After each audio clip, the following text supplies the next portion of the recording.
Jeng Malvi, apa kabar? Baik, alhamdulillah. Cantik sekali sore hari ini. Alhamdulillah. Jeng Malvi juga Sibuk ya, Mbak ya? cantik. Sehat-sehat kan? Yang penting sehat. Sehat. Alhamdulillah sehat semuanya. Sibuk ya, Mbak ya? Ya lumayan lah Mbak. Gimana nih kesibukannya sekarang ini? Banyak ya literasi keuangannya ya? Ya insya Allah semakin banyak deh Mbak. Soalnya kan kita juga masih pandemik ya, PPKM kan diperpanjang lagi Mbak. Iya nih, masih belum, walaupun menurun rupanya pemerintah kita tetap awas, tetap menjaga-jaga ya, supaya tidak ada peningkatan lagi, jadi diperpanjang lagi. Betul, betul. Ya, sore hari ini kita akan bedah buku. Ini bukunya saya pegang. Buku apa tuh? Dan salah satu pinky gitu. Saya juga punya nih. Ya, salah satu inisiatornya nih Mbak Erlina yang penggagas akhirnya ada buku ini nih. Jadi sore hari ini kita bedah buku tentang Smart Mom Financial Stories gitu ya Mbak ya.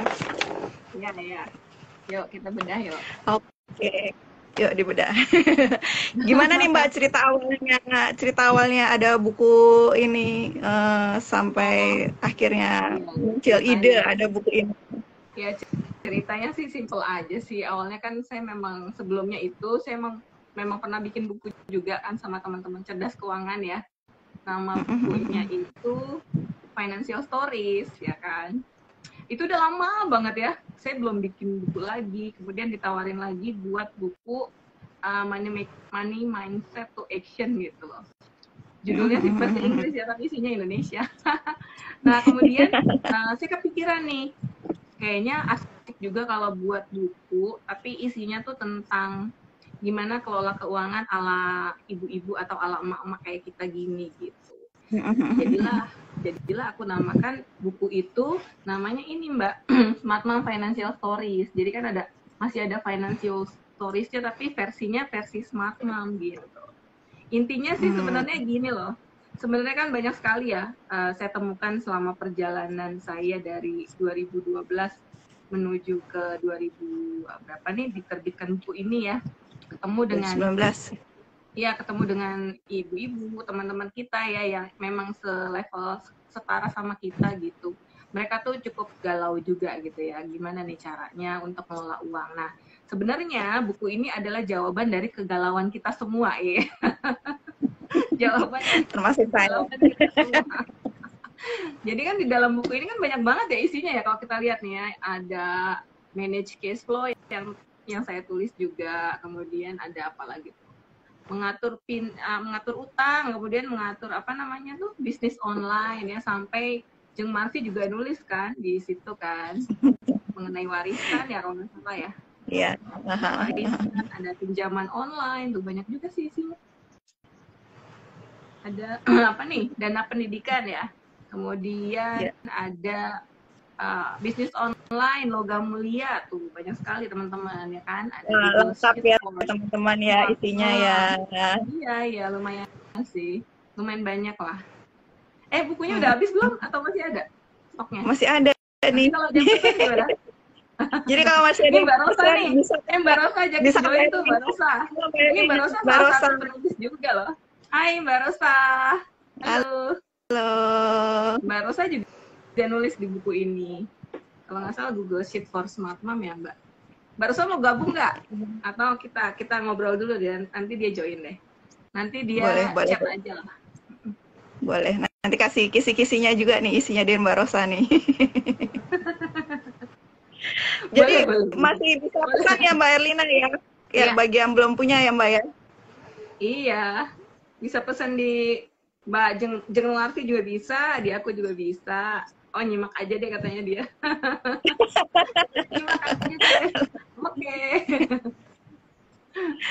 Iya, jadi kali ini bagi yang mau pesan buku ini masih bisa di DM-nya Mbak Erlina, juga bisa DM saya.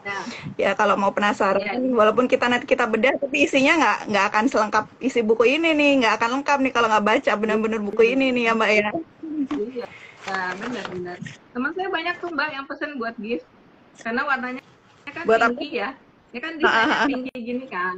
Jadi dia kasih diskon pas untuk gift gitu loh, hari ibu atau apa misalnya kayak gitu. Hari ulang tahun ya, ulang tahun juga bisa. Bisa. Hadiah pernikahan juga mungkin bisa ya. Iya, bisa. Lengkap. Bisa banget. Bisa banget.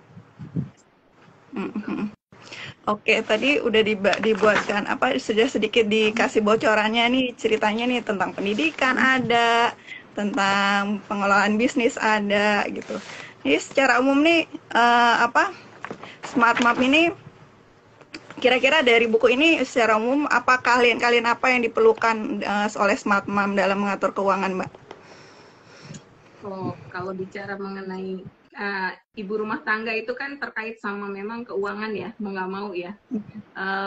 Menurut saya sih secara pribadi, menurut pengalaman juga, kayaknya kalau keahlian itu kita mulai pondasinya aja dulu, Mbak. Gitu. Jadi mulai dari kita manage cash flow-nya seperti apa, bisa nggak sampai positif, jangan sampai nanti setiap bulan malah kekurangan terus gitu loh, atau defisit. Kalau cash flow-nya udah aman, kemudian mungkin pelan-pelan kita siapin dana darurat, ya kan? Nah, begitu dana daruratnya aman, cash flow-nya aman, ya berarti bisa naik level lagi tuh, Mbak. Naik level mungkin mempertimbangkan mengenai proteksinya seperti apa, proteksi kesehatan, proteksi jiwa, kemudian juga baru deh investasi kayak gitu. Investasi. Bisa ya, Mbak ya, kalau cash flow-nya kira-kira agak cekak nih untuk investasi nih, Mbak. Kalau cash flow-nya ketat, kayaknya kurang bisa ya, karena kita tuh harus ini pondasinya dulu ya, Mbak ya. Perkuat pondasinya dulu. Mungkin bisa dipaksain, tapi nanti hasilnya nggak akan semaksimal kalau misalnya teman-teman semuanya itu pondasinya udah kuat gitu. Bisa dipaksakan, tapi nanti hasilnya jadi nggak semaksimal kalau kita udah punya pondasi yang kuat. Baiknya sih pondasinya dulu sih, dikuatin dulu sih cash flow-nya, kemudian punya dana darurat, baru kalau mau terpikir dengan investasi, baru deh boleh silakan investasi gitu. Iya. Jadi sebelum investasi tetap basicnya dulu yang dibenahi ya. Jadi mulai dari cash flow-nya dan darurat, karena kalau memang kita nanti dipaksakan investasi, hasilnya tetap bakalan keganggu juga ya. Iya sih kayaknya akan terganggu gitu jadinya. Selain basic-basic seperti itu, ada lagi Mbak keahlian-keahlian yang lain yang misalnya harus tahu produk atau apa gitu? Sebenarnya sih gini loh, apa namanya, tiap-tiap orang itu kan pasti punya anggapan berbeda-beda mengenai keuangan ya, tergantung dari bagaimana pengalaman masa kecilnya, ya kan. Kemudian bagaimana juga pasangannya seperti apa, terus dia tinggal di lingkungan yang seperti apa, kayak gitu. Nah, pengalaman saya so far dalam terkait dengan komunitas cerdas keuangan ya, biasanya sih kalau urusan keuangan itu biasanya ibu-ibu tuh punya kendala-kendala, misalnya tiap bulan uang belanjanya nggak cukup. Nah, pada saat uang belanjanya nggak cukup, kemudian larinya jadi ke utang, Mbak. Ya kan? Begitu uang belanjanya nggak cukup, kemudian ditutup dengan utang, secara tidak sadar dia jadi punya dua masalah besar nih. Kalau tadi pertama masalahnya adalah masalah cuman cash flow-nya aja yang defisit. Nah, begitu nambah utang, masalahnya nambah lagi kan? Plus nambah utang yang melilit gitu kan. Ini cukup rumit juga gitu, cukup sulit juga. Salah satunya cara adalah pelan-pelan dibenahi dulu cash flow-nya, kemudian baru utangnya gitu. Jadi itu sih menurut saya yang kendala-kendala itu dalam yang kita sering kali hadapi ya. Kalau di rumah tangga sih seperti itu kayaknya. Terus bagaimana nih kalau Smart Mom menghadapi juga tentang kalau sudah punya anak nih, gimana mengatur persiapan dia untuk dana pendidikannya. Kalau dana umumnya Dana ini kan pendidikan. Dana pendidikan itu sih sebenarnya kalau saya dana pendidikan kan kebetulan anak saya memang dua-duanya di SD negeri nih Mbak gitu. Jadi untuk dana pendidikan masih minim. Kalau mungkin teman-teman ada tuh yang anaknya sekolah di swasta gitu kan, atau nanti kepikiran untuk menyekolahkan anaknya di mana gitu kan ya. Ya sebisa mungkin kita memang pilihan yang pertama adalah nambah penghasilan, mau nggak mau ya. Dan yang kedua adalah mengurangi pengeluaran nih. Nah, mana yang terlebih dahulu bisa Anda lakukan nih? Kalau seandainya menambah penghasilan, dengan menambah penghasilan Anda bisa berinvestasi, berarti kan itu akan lebih mudah ya, ketimbang penghasilannya segitu-gitu aja, tetapi yang harus diperketat adalah pengeluarannya gitu ya. Itu akan lebih sulit menurut saya gitu. Jadi mungkin option yang pertama adalah yang termudah adalah nambah penghasilan, mau nggak mau tuh. Yang kedua baru kita lihat lagi memperketat pengeluaran masih bisa nggak gitu. Untuk dana pendidikan sebaiknya kita lihat dulu nih usia anak berapa tahun usianya. Kalau masih di usia SD masih bisa lah untuk nabung kuliah misalnya yang kisarannya 10-11 tahun lagi itu masih bisa lah ya. Tapi kalau waktunya udah mepet banget nih, misalnya teman-teman anak-anaknya tuh sudah usia SMA, kita harus nyiapin biaya kuliah kayak gitu ya. Nah itu mesti extra effort tuh, mesti extra tenaga tuh, entah dari bonus atau dari income yang lain atau dari likuidasi aset-aset gitu loh. Kalau memang mau kuliah di tempat yang lumayan bagus ya gitu. Bahkan kan sekarang kalau kuliah negeri aja bayar Mbak. Iya ya, tetap bayar ya. Negeri aja bayar, iya. Nggak gratis full berarti ya? Enggak, mesti ada biayanya. Ada biayanya juga, kan ada biaya untuk semesternya juga ya kan, untuk bukunya kayak gitu-gitu kan. Apalagi di luar negeri, kalau di luar negeri udah tambah living cost, insurance, kemudian living cost, insurance-nya nggak hanya insurance jiwa aja, kesehatan juga, kemudian biaya-biaya buku, kemudian apalagi tuh kalau ada kegiatan itu juga masih nambah lagi. Selain dari tuition fee sama itu ya, sama uang kuliahnya, sama uang pangkalnya gitu. Nih di sini di buku ini dibahas loh dana pendidikan, jangan lupa ya. Di buku ini juga ada loh. Itu. Halaman berapa ya? Oh iya ya, di paling belakang ya teman-teman. Ini kebetulan saya juga yang nulis. Ini ada cara ngitung SPP-nya juga tuh. Sebenarnya kalau teman-teman familiar sama kalkulator, nih di OneShield ada yang namanya kalkulator keuangan, mulai dari kalkulator ngelola cash flow, kemudian financial check up, mau hitung untuk dana naik haji, mau hitung untuk dana nikah, untuk dana pendidikan, pensiun, ada semua tuh. Klik aja www.oneshield.com. Gitu. Oh, ada di situ semua ya Mbak ya? Ada. Ya. Gampang kok tadi kan hitung-hitung. Iya, daripada ngitung rumus-rumusnya gimana gitu ya. Ternyata udah ada, kalau sudah ada yang dimudahkan ya. Pusing banget, jangan. Lebih baik yang simpel aja teman-teman. Tinggal klik kalkulator, udah jadi. Tinggal nanti fokusnya, kalau udah tahu hitung-hitungannya ya gampang ya. Jadi fokusnya tinggal mau investnya di mana. Nah kadang-kadang banyak juga nih yang tanya untuk dana pendidikan, investasinya di mana Mbak?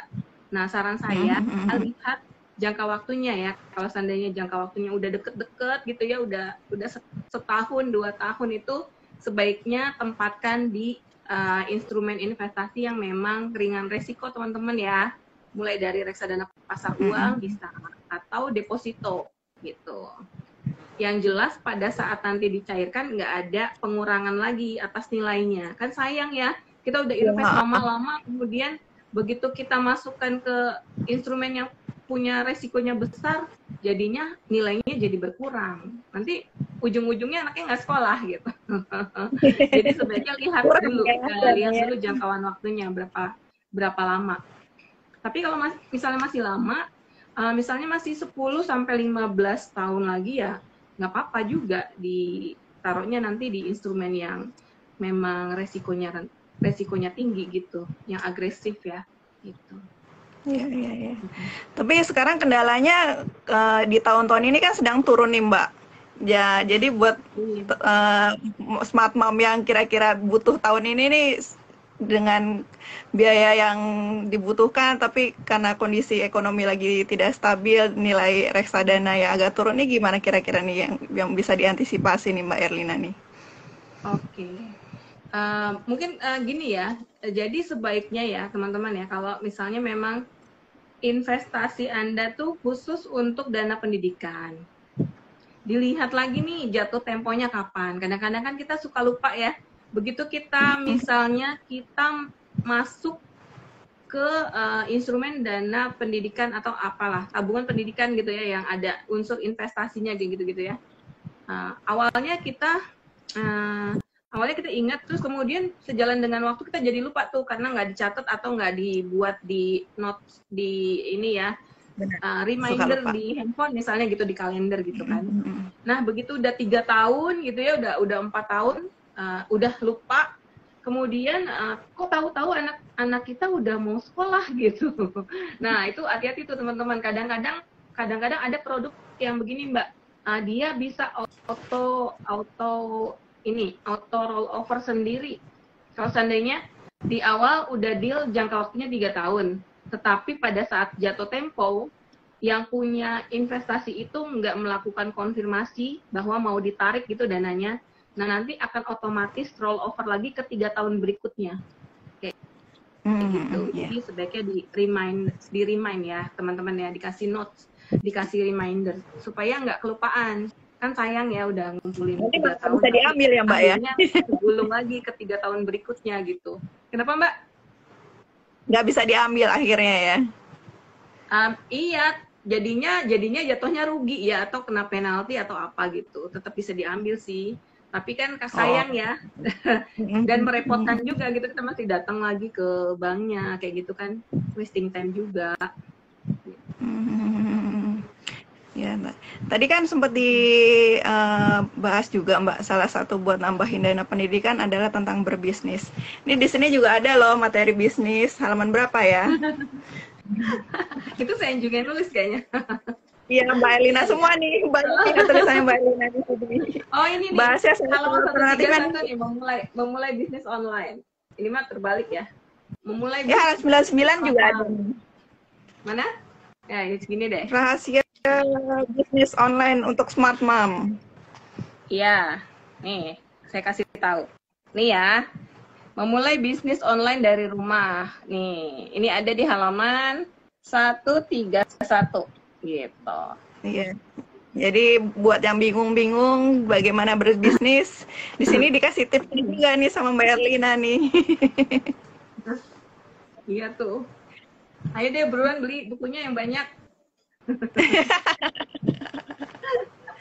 Ya salah satu memang yang Jeng Marfi, Anda mau ngasih giveaway nggak buat teman-teman? Kasih giveaway teman-teman yang ikut, yang join. Boleh. Ada siapa nih? Wah banyak banget, ribuan yang join nih. Ada siapa nih? Saya bacain dulu ya. Ya.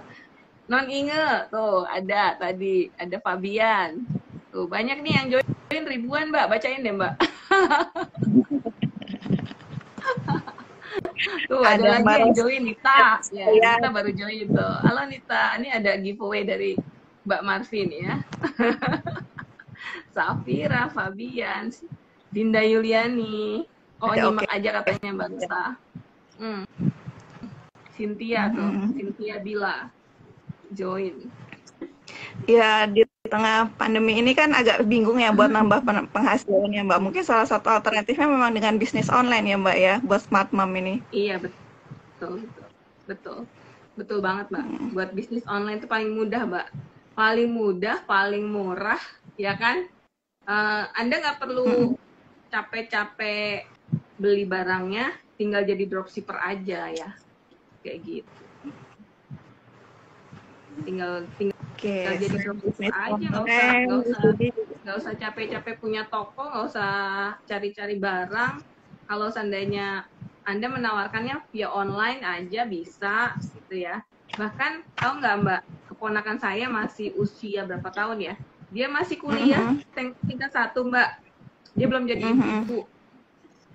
Itu dia sudah mulai bisnis online dagang ini Mbak, daging gitu lah, daging frozen. Oh ya. Frozen beef. Jadi dia tuh nggak nyetok. Kemudian dia pasang aja toko virtual di Tokopedia ya, di apa namanya, marketplace gitu ya. Kemudian dikasih lihat fotonya, berapa harganya. Dia jualnya per setengah kilo. Jadi dia jualnya per setengah kilo kan, nggak terlalu kelihatan. Kalau sekilo kan mungkin mahal gitu ya, lumayan kan. Dia jualnya per setengah kilo, lumayan tuh. Lumayan dia dari situ, walaupun dia nggak mesti punya freezer, nggak mesti punya toko yang gede gitu. Dia hanya jadi dropshipper aja, dia hanya jadi supplier aja, hanya jadi nggak modal juga ya berarti ya, pelanggan sama supplier. Kenapa Mbak? Nggak pakai modal juga ya, karena kita nggak nyetok kan? Nggak pakai modal. Ya modalnya modal niat untuk buka toko di virtual di marketplace itu. Artinya sama kalau ada bukan biaya. Ya kalau ada pembeli kan dilayani ya, di mungkin tanya-tanya melalui WA atau melalui apa kan. Kemudian deal transfer, ya udah barangnya langsung dari si supplier ke yang pesan kan. Namanya apa sih kalau kayak gitu? Dropship ya, iya. Kayak gitu. Halo, nih ada lagi yang join nih. Nggak butuh biaya kan? Kalau kayak gitu nggak butuh biaya.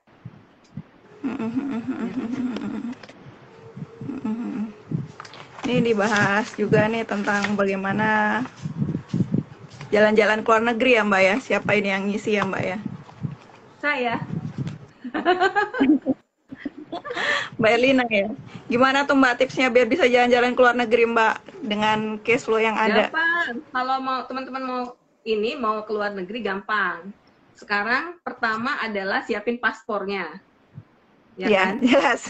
Yang kedua beli tiketnya. Yang ketiga udah tinggal jalan. Oh sekarang harus vaksin ya. Berarti nambah lagi ya untuk pandemi kayak gini, berarti nambah. Vaksinnya dilengkapi dulu, baru udah jalan. Sekarang udah banyak tuh yang udah jalan-jalan ke New York, kemana. Itu tips nabung uangnya gimana Mbak? Itu termasuk dalam ini ya, tadi bisa dihitung dari kalkulatornya OneShield juga ya Mbak ya? Ada juga saya nggak bisa ngeliatin di sini sih ya. Ada juga teman-teman. Jadi kalau teman-teman mau lihat di kalkulatornya OneShield ada juga tentang ini jalan-jalan, menyiapkan biaya untuk traveling kayak gitu. Ntar aku liatin di sini. Mungkin aku bisa liatin di sini. Kalau nggak lama. Kalau nggak lama. Ya jadi sebelum kita memiliki tujuan, kita hitung dulu nih biayanya nih di depan tuh, kira-kira nanti hitungannya berapa. Betul. Nah itu jangan lupa juga ada nilai inflasinya juga. Jadi nilai di masa depan sama sekarang tuh beda, tidak sama ya Mbak ya. Iya beda dong, beda banget nih. Aku udah ada nih, sebentar aku kasih lihat ya. Aku kasih lihat kalkulatornya nih teman-teman. Bentar ya. Tak copot nggak apa-apa ya? Awas pusing. Oke, nih di sini ada kalkulatornya teman-teman. Kalau teman-teman mau lihat di OneShield ini tampilannya. Ini tampilan kalkulator OneShield. Nah, di sini ada yang namanya kalkulator dana liburan ya, lihat kan? Nah, teman-teman bisa klik di sini, ya kan? Oke, nah tuh tinggal isi aja, gampang kan? Tiketnya berapa? Kemudian turun lagi, visanya berapa, ya kan? Kemudian akomodasinya, konsumsi dan lain sebagainya. Pengeluaran tambahannya ada apa enggak, total biaya, target berangkatnya berapa tahun, inflasinya per tahun berapa, kemudian biaya mendatang jadi berapa tuh. Udah deh, jadi ketahuan semua teman-teman gitu. Selain Jadi harus jadi tahu iya, berapa total iya, jumlahnya ya. iya, betul. Jadi banyak juga sih selain kalkulator liburan, banyak juga sih teman-teman bisa langsung aja kok ke sini. Ini kok jadi ini ya. Jadi website. Kita kan lagi ngomongin ini buku. Kita ngomongin buku teman-teman. Iya, jangan lupa sekali lagi. Ini buku untuk Smart Mom. Ya, mungkin tadi yang belum tahu kita sedang bedah buku ini. Ini buku Smart Mom Financial Stories. Di sini banyak sekali tips dan triknya bagaimana Smart Mom mengatur keuangan ya. Mulai dari cash flow, pengaturan cash flow yang harus positif, ya kan. Terus dana darurat. Terus bagaimana mengatur dana pendidikan nih yang ditulis oleh Mbak Erlina. Terus juga tadi menghitung liburan, bagaimana menghitung liburan. Terus juga bagaimana tips untuk mencatat catatan keuangan ya Mbak ya? Iya. Nah, itu tadi pakarnya ada tuh muncul di awal-awal nih, namanya Mbak Rosa, tapi kemudian hilang. Mbak Rosa. Jadi sebenarnya Mbak Rosa yang jago nih masalah Google Sheet. Jadi ibu-ibu semuanya kalau ada kesulitan misalnya Anda tuh kesulitan nulis di tempat lain, misalnya di Notes atau di Words atau di mana, nah di Google itu ada loh catatan yang untuk kita bisa mencatat keuangan kita nih. Kayaknya mudah sekali deh. Itu semudah kita operate Excel aja sih.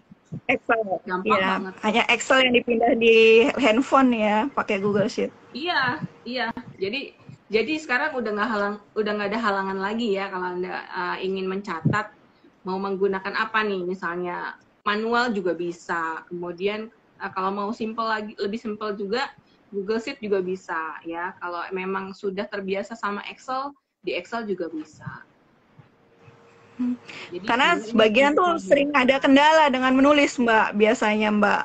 Jadi nggak disiplin. Oh gitu ya. Kadang-kadang iya sih, kadang-kadang nggak disiplin ya.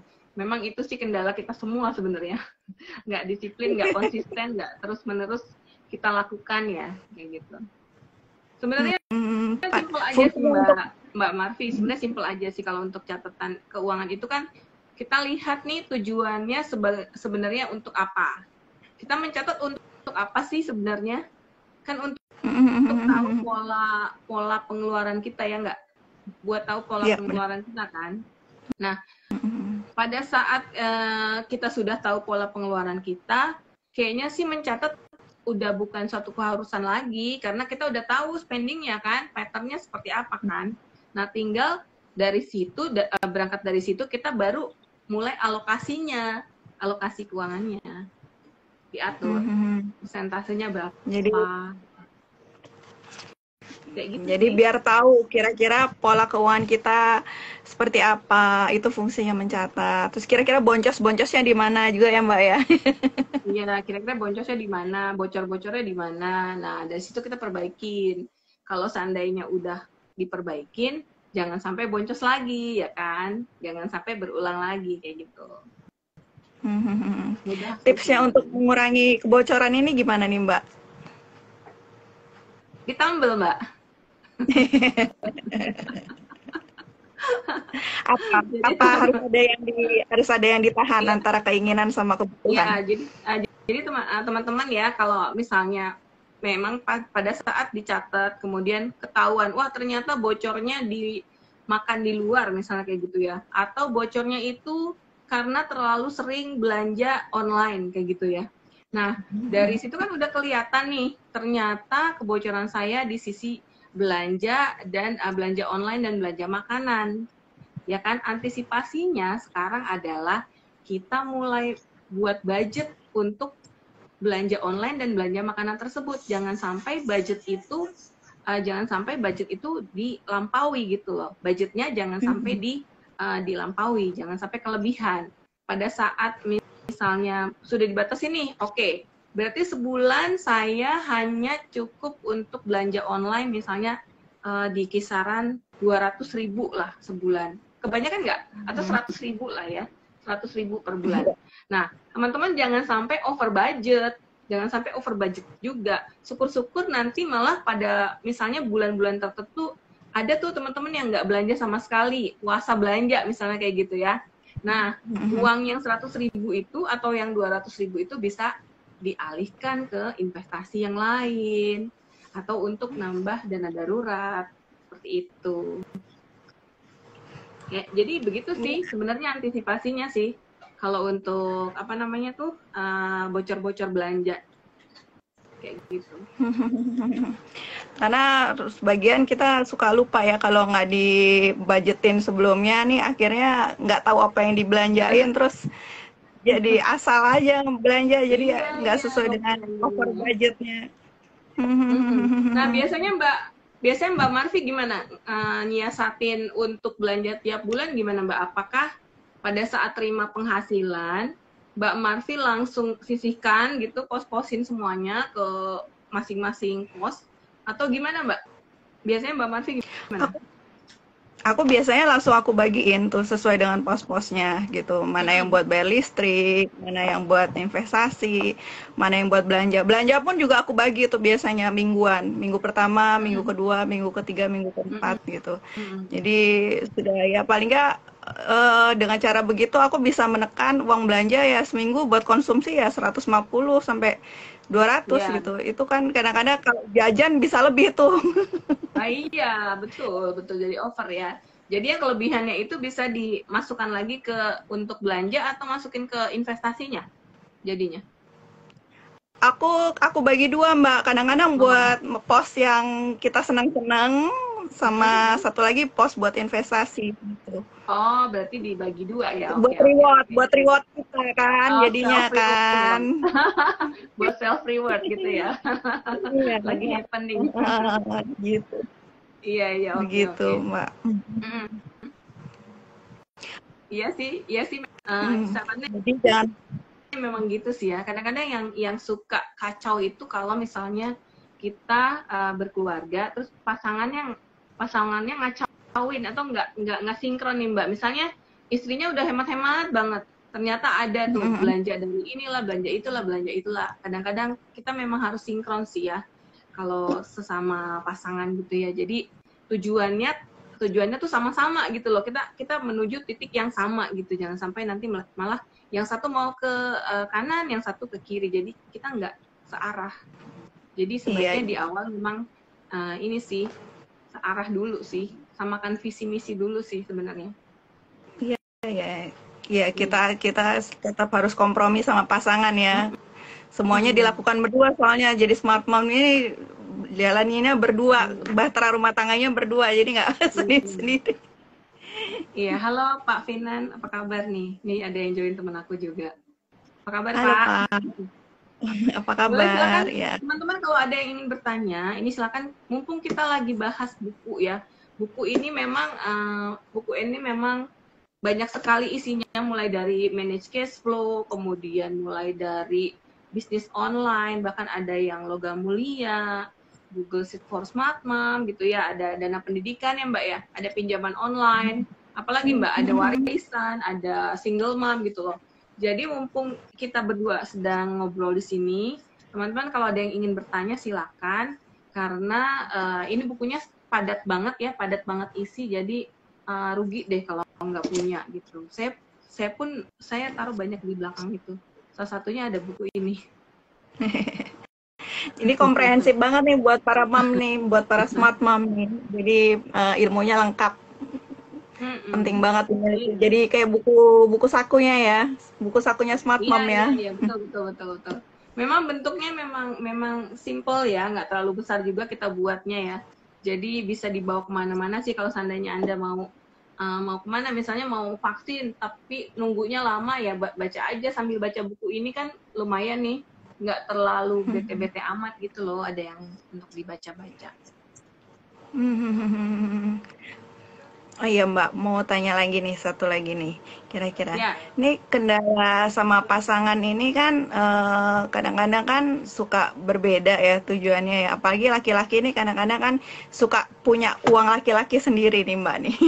Oh iya, pasti dong. Kalau laki-laki pasti itu kira-kira gimana Mbak? Sendiri. Dan saya memang saya terus terang ya, untuk di keluarga kita memang open ya, selalu terbuka dan transparan mengenai keuangan. Saya tahu suami saya punya dana untuk dirinya sendiri, untuk self reward dia gitu. Karena saya tahu dia juga kerja memang sangat berdedikasi dan memang sangat hard worker gitu ya. Jadi untuk uang, untuk istilahnya uang apa sih? Uang laki-laki ya? Uang laki-laki kalau menurut saya pribadi, ya menurut saya pribadi itu nggak apa-apa sepanjang memang kita sangat transparan dengan keuangan kita masing-masing gitu. Jadi kalau kami keuangan memang kami open, kami transparan, nggak ada yang ditutup-tutupin. Bahkan saya pun punya dana sendiri untuk self reward saya sendiri ya. Kadang-kadang saya tuh bisa gunakan untuk berbagai macam. Kalau saya sebagian besar sih banyaknya untuk improve myself, sama untuk merawat diri saya sendiri gitu loh. Jadi sepanjang kita komunikasi teman-teman ya, sepanjang kita punya kejujuran, kita transparan, mau itu uang laki-laki, mau itu uang wanita, sok monggo wae gitu, nggak apa-apa, nggak masalah buat kita gitu. Karena memang kita sudah tahu nih di awal kita tujuannya ke titik yang sama seperti itu. Jadi menurut saya sih nggak masalah ya, sepanjang kita memang saling komunikasi dengan baik gitu loh. Jadi nggak hanya ada uang laki-laki, uang perempuan juga ya? Iya dong, pasti dong ya. Jangan ini loh. Pasti teman-teman punya juga dong, ya kan? Kita nggak bisa mengelak lah kalau kayak gitu. Kita pasti punya yang namanya uang untuk self reward, yang namanya uang untuk kebutuhan anak-anak, kebutuhan untuk kita diri sendiri, juga untuk pasangan juga ada. Bahkan untuk keluarga ya, misalnya kita masih punya orang tua ya. Kalau saya kan masih ada ibu ya, saya masih ada ibu, suami saya tuh masih ada ibu. Bahkan kita sudah siapin tuh uang untuk mereka gitu. Jadi memang udah ada pos-posnya sih untuk investasi, berapa untuk orang tua, berapa untuk anak, untuk diri kita sendiri, untuk pasangan, kayak gitu sih Mbak. Ya, jadi smart mom ini harus dalam mengatur keuangan nih harus benar-benar punya wawasan yang luar biasa, keahlian yang luar biasa dalam mengatur keuangan dan memenuhi semua kebutuhan, nggak cuman diri sendiri tapi juga buat keluarga semuanya. Ya, tapi yang terpenting ini loh Mbak, kita perkaya pikiran kita dulu loh Mbak.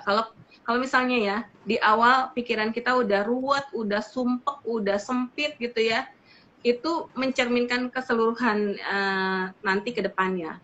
Tetapi kalau misalnya setiap hari kita awali dengan rasa syukur yang terdalam, kita misalnya penuh dengan berkah, kita penuh dengan rezeki melimpah, ya itu membuka jalan gitu loh, membuka jalan rezeki dari manapun gitu. Bahkan aura wajah kita juga kelihatan Mbak, yang sumpek, yang sempit, yang apa sih, kusut kayak gitu kan, ya rezeki mau mampir juga males gitu ya kan. Tapi kalau melihat wajah kita tuh yang happy, yang enjoy, yang membuka membuka rezeki lah, insya Allah lah. Orang juga ngeliat kita juga kayaknya pengen appreciate lah gitu. Jadi jadi berawal dari pikiran juga sih awalnya sih gitu. Jadi teman-teman kalau misalnya setiap hari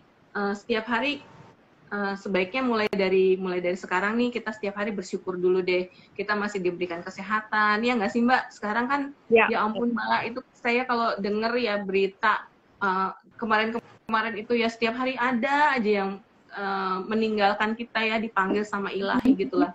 Saya tuh sampai saat ini bersyukur Mbak, masih diberikan napas pertama, kemudian masih diberikan kesehatan, bisa ngelihat anak-anak setiap hari belajar di rumah kayak gitu ya Mbak ya, bisa ngerawatin rumah, bisa ngerawatin member-member di keluarga kita gitu kan. Itu berkah luar biasa buat saya gitu, yang wajib disyukuri.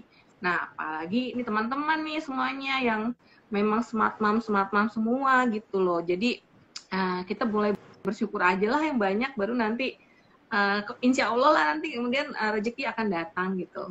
Nggak menutup kemungkinan untuk pintu rezeki kebuka sendiri gitu loh Mbak. Jadi nggak hanya mengatur bagaimana mengatur Iya, keuangan yang ada, tapi juga harus bersyukur benar, supaya benar banget. rezeki kita juga makin bertambah gitu kan. Jadi usahanya nggak hanya usaha bekerja, tapi juga secara spiritual juga harus didukung, mental dan spiritual ya Mbak ya. Iya, iya, benar banget. Karena untuk kita dapat memperoleh kesuksesan keuangan itu nggak cuma hanya uang atau money. Ya Mbak, menurut saya ada 5M, bukan cuma 1M. Kalau 1M itu kan money doang ya. Kalau 5M itu pertama harus mindset kita. Mindset kita mindset yang berkelimpahan gitu loh ya. Kemudian baru uangnya, money-nya. M yang kedua itu money. Money itu cara kita mendatangkan uang lebih banyak gimana. Cara kita untuk memperoleh income atau pendapatan lain-lain seperti apa, ya kan? Nah, setelah money-nya keluar, baru kita manage, ya nggak? M yang ketiga kan Ya, kita manage ya Mbak ya, kita atur-atur ya Mbak ya. Jangan sampai kita punya uang tapi kita nggak tahu larinya kemana, ya nggak? Kita buat alokasi. Kemudian kalau udah manage, jangan lupa untuk motion, untuk mengendalikan emosi kita. Kita punya uang, kita sudah manage, tapi emosinya masih kemana-mana, ya nggak? Masih pengen ini, pengen itu, itu menurut saya masih agak sulit untuk ngatur uang dengan baik. Kalau udah motion, kemudian baru kita multiply, ya kita kembang biakan, kita lipat gandakan lagi, kita investasikan. Nah, investasikan untuk apa? Untuk dapetin aset yang aktif, misalnya kayak gitu, untuk dapetin return setiap bulan yang misalnya rutin kayak gitu, atau untuk mendapatkan capital gain yang setiap masa itu bisa bertambah. Nah, baru deh dengan 5M itu baru kita bisa mencapai sukses keuangan dengan lebih mudah ketimbang hanya 1M atau money doang. Karena kita hanya apa namanya tuh berpatokan sama uang aja ya, tanpa kita melihat keseluruhannya, kayaknya mustahil buat kita untuk memperoleh hidup yang sejahtera. Karena sejahtera itu bukan hanya masalah duit, teman-teman. Sejahtera itu juga sejahtera pikiran, sejahtera kesehatan Anda, ya kan? Sejahtera semuanya, keluarga Anda juga kayak gitu. Gitu, Mbak Jeng masih. Ini ada yang join nih, siapa? Ini kalau ada Nazliuma temenmu ya? Halo Nazliuma. Ya, jangan lupa ini di sini. Nah, selain itu di sini kan juga ada sedikit mengulik masalah asuransi jiwa ya Mbak ya. Iya, ada asuransi. Memiliki asuransi jiwa Mbak buat smart mom ini. Tentang proteksi di mana ya? Kayaknya nggak ada nih Mbak, proteksi. Ada halaman 41 Mbak. Ini bapak aku ya. Oh, yang mana? Yang mana Mbak? Buat single mom, yang kalau sebagai single mom itu sebaiknya karena dia single fighter, kebutuhannya. Ini tulisanmu ini tuh. Itu perlu proteksi, itu salah satunya jelasin. Ya. Coba jelasin gimana menjadi single mom. Mungkin ada dulu pernah ada apa namanya tuh teman atau siapa yang punya pengalaman seperti ini, terus Mbak Marfi punya inspirasi untuk nulis di buku ini nih tentang strategi keuangan single mom. Gimana Mbak? Enggak, sebenarnya banyak juga ya kejadian ya teman kita sekarang ini di pandemi ini yang banyak kehilangan pasangan, baik istri ataupun suami. Mungkin yang paling berasa itu adalah kalau kita kehilangan suami, ya kan, ya mungkin salah satu sahabat kita juga ada yang kehilangan suami kita gitu kan. Itu, nah kalau single mom kehilangan suami ini tentunya sangat berat dalam mengatur keuangannya gitu kan, gimana dia harus melanjutkan hidup, karena nggak cuma masalah keuangan yang tentunya akan dihadapin kan ya Mbak ya. Dia masalah mental juga, belum rasa kehilangan yang mendalam itu kan, aduh luar biasa sekali tuh. Ya bersyukur ya kita masih diberikan kelengkapan hingga saat ini. Kemarin banyak sekali rekan-rekan kita juga kehilangan gitu ya. Jadi ya sambil kalau single mom itu tipsnya ya mungkin salah satunya ya pertama juga selain kita harus memperbaiki emosi diri kita sendiri gitu kan, bagaimana kita tetap recovery gitu kan, karena Kalau udah single itu yang dipikirin bukan cuma diri kita sendiri kan ya. Ada anak-anak juga yang tentunya harus kita jaga gitu kan ya Mbak Iya, ya. iya, betul. Masa depan mereka tuh yang harus buat kita kuat gitu dalam menghadapi hidup ke depan gitu ya. Salah satu tipsnya ya, salah satunya itu ya tadi kita memiliki income. Mungkin kalau buat teman-teman yang tadi yang nggak memiliki income karena ada dari suami, itu tadi pentingnya lah proteksi gitu kan. Jadi buat suami-suami, buat smart mom yang tidak bekerja dan suaminya bekerja sendiri, itu penting sekali nih suami-suami kita untuk mempunyai asuransi jiwa gitu. Jadi kalau suatu saat ada terjadi apa-apa, kita bisa tenang hidup di masa yang akan datang gitu. Jadi ada teman sih memang waktu itu bercerai gitu kan, akhirnya memberikan inspirasi tentang tulisan smart mom, single mom ini gitu kan. Jadi seperti itu Mbak. Oke. Ini saya jadi kepikir sih Mbak. Kita buat satu buku lagi sih mengenai status single mom ini ya, karena kalau di sini kan ini kita campur-campur ya Mbak ya, ini kita campur-campur kan. Ya, benar. Kalau di buku, kalau kita buat satu buku lagi yang khusus membahas single mom itu akan lebih baik loh Mbak. Karena memang kompleks sekali nih pada saat beda nih kasusnya kalau misalnya suami yang ditinggal istrinya dengan seorang istri yang ditinggal suaminya, itu kayaknya treatmentnya lebih berat berbeda dari sisi keuangan. Iya, karena dia nggak hanya harus ngelola keuangan aja, dia harus ngelola emosi dan ini dulu, pikirannya dulu. Iya, pikiran, emosi gitu ya. Kemudian baru dia ngelola keuangan dan urusan-urusan yang lain ya. Belum lagi nanti misalnya kalau ada utang gimana. Kemudian kalau misalnya amit-amit ada istri yang lain gitu, misalnya kayak gitu ya, ada anak yang lain gitu ya, ada anak yang lain ya, seperti itu. Kemudian kayaknya rumit gitu. Dan dari sisi hukum juga harus lihat juga nih, hukum waris, hukum negara seperti apa kayak gitu. Kayaknya ide bagus tuh Mbak buat kita buat satu buku lagi khusus gitu.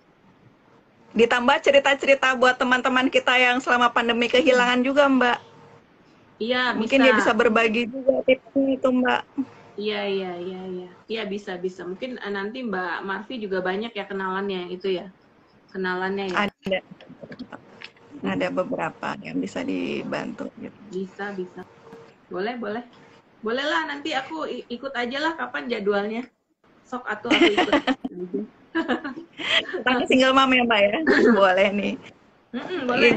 Belum ada sih, aku tahu ada buku tentang single mom. Mungkin ada sih di luaran sana, tapi saya belum baca dengan ini sih, dengan khusus sih.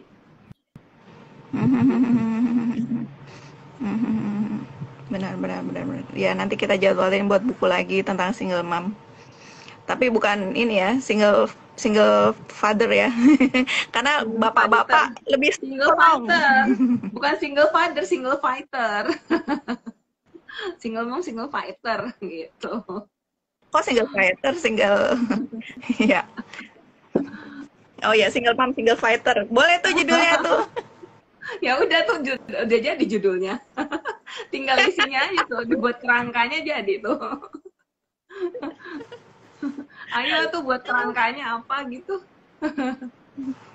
Mulai ya, nanti kita ajak dari teman-teman selain teman-teman keuangan ya Mbak ya, karena terutama teman psikologi nih pasti perlu teman-teman dari hukum, dari psikologi, dari keuangan, sama mungkin dari satu lagi adalah dari proteksi kali Mbak. Oh ya, dari asuransi ya. Iya, kita ajakin teman-teman, kita kumpulin lah itu nanti. Siapa? Buat next project. Iya. Nah, boleh lagi kan idenya kan. Jangan lupa ini bukunya. Pengembangan dari buku ini, pengembangan dari buku Smart Mom Finansial, salah satunya adalah nanti tentang single mom. Single mom, single fighter. Iya. Fighter. Oh ya Mbak, nih ada lagi pertanyaan, bagaimana tips ibu rumah tangga smart mom mengatur uang saku, mengajarkan uang saku kepada anak nih Mbak. Sharing ilmu mengatur keuangan buat anak. Iya. Jadi sharing pengalaman pribadi saya dulu ya. Kalau di pengalaman saya pribadi itu anak-anak saya mulai ajarkan mengenal konsep uang itu dari usia dia 5 tahun. Which is dia masih TK. Masih TK ya. Kita kenalkan dengan bentuk-bentuk uang, kan ada yang misalnya yang logam, kemudian ada yang kertas ya. Bahkan saya kenalkan dengan kartu debit gitu ya, kartu debit, kartu kredit gitu. Pada saat misalnya saya ingin ambil ATM, saya ajak anak saya. Kemudian saya ajarkan kenapa mesin ini bisa ngeluarin uang, karena mama nabung di bank ini misalnya kayak gitu ya. Kemudian itu mulai sudah diajarkan dari usia 5 tahun, Mbak. 5 tahun dia sudah mengenal konsep uang untuk membeli, uang untuk diinvestasikan, dan uang untuk disimpan, dibelanjakan, dan juga untuk membeli kebutuhan-kebutuhan kita. Nah, begitu anak-anak sudah beranjak dari 5 tahun ke usia SD, kita sudah mulai berikan dia tanggung jawab. Maksudnya tanggung jawab itu kita berikan dia uang saku. Kalau waktu pas SD saya berikan dia setiap hari. Jadi karena waktu mereka kelas 1, kelas 2 kan belum waktunya PSBB sama PPKM gitu kan. Anak-anak tuh masih normal sekolah ya. Masih normal sekolah biasa lah. Kita berikan setiap hari. Nah, lucunya anak-anak kami itu lebih sering bawa bekal dari rumah sendiri, sehingga mereka nggak jajan di sekolah, dan setiap hari uang yang saya berikan itu mereka simpan gitu. Kemudian pada suatu saat saya tanya, uangnya ternyata udah lumayan cukup terkumpul banyak gitu, malah justru lebih banyak nggak dibelanjain gitu kan. Nah, mau nggak mau saya juga bertanggung jawab untuk memberikan anak-anak saya tuh pengetahuan mengenai belanja kan dia nggak harus maksudnya dia nggak cuma tahu simpen aja, dia harus tahu juga cara ngebelanjain uang ini. Nah, maka uang yang mereka sudah kumpulkan itu, ayo coba mau dibelanjakan apa aja nih. Jadi mereka udah bikin alokasi tuh Mbak.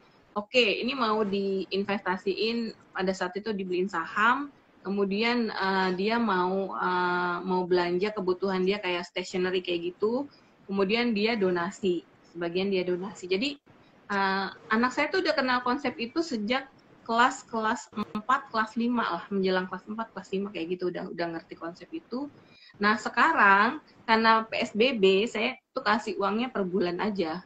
Jadinya per bulan. Jadi memang nggak terlalu banyak dibelanjain juga sih, walaupun misalnya kita juga kan nggak terlalu banyak keluar ya, kayak waktu zaman dulu kan kita kalau Sabtu Minggu misalnya kan ke mall gitu ya. Ini juga nggak terlalu banyak. Jadi kayak gitu sih, ngajarin uang tuh ngajarin anak tentang uang tuh mulai dari yang kecil dulu sih, baru nanti meningkat lagi kayak gitu.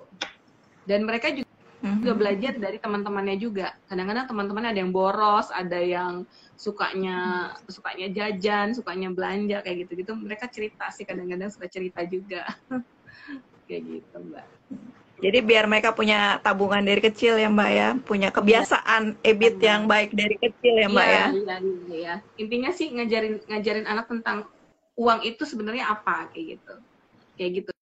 Jadi pengalaman masa kecil kita memang sebenarnya menentukan sih Mbak.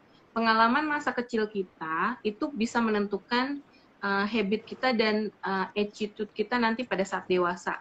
Misalnya pengalaman masa kecil kita dulu pernah ngalamin kita nabung banyak di celengan, kemudian celengannya dicuri gitu ya.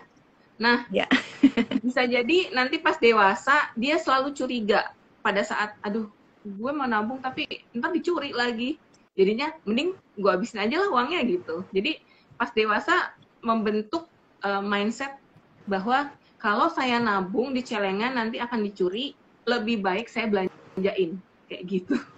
Jadi pengalaman masa kecil penting banget. Jadi teman-teman kalau misalnya masih punya anak yang masih kecil, kita coba usahakan membuat pengalaman mereka tentang keuangan itu yang positif gitu, jangan yang justru yang lebih ke arah negatif. Ya, jadi smart mom penting juga mengajarkan anak mengatur keuangan dari kecil. Jadi kebiasaan-kebiasaan itu akan tentunya kebawa sampai nanti hingga dewasa. Jadi dewasa sudah tidak perlu membuat pola baru lagi karena sudah terbentuk dari kecil gitu ya Mbak ya. Iya, iya betul betul. Hmm. Terakhir nih Mbak, karena mungkin sudah hampir sejam, tips-tips atau mungkin ada hal-hal pesan yang penting buat para smart mom dalam mengatur keuangan nih. Apa ya? Oke, buat smart mom mungkin saya mau meneruskan pesan dari founder Cerdas Keuangan. Jadi kita kalau diminta untuk memberikan pesan ya tinggal kita sebut aja ini Mbak, akronim dari kata cerdas itu sendiri. Untuk cerdas mengelola keuangan, Anda harus cerdas. Cerdas itu singkatan sebenarnya. Singkatan dari C-nya adalah cek kesehatan keuangan Anda dulu, seberapa sehat. Jika memang setiap bulan Anda tuh masih defisit ya, masih kurang, arus kasnya antara pendapatan dengan istilahnya masih besar pasak daripada tiang gitu deh ya.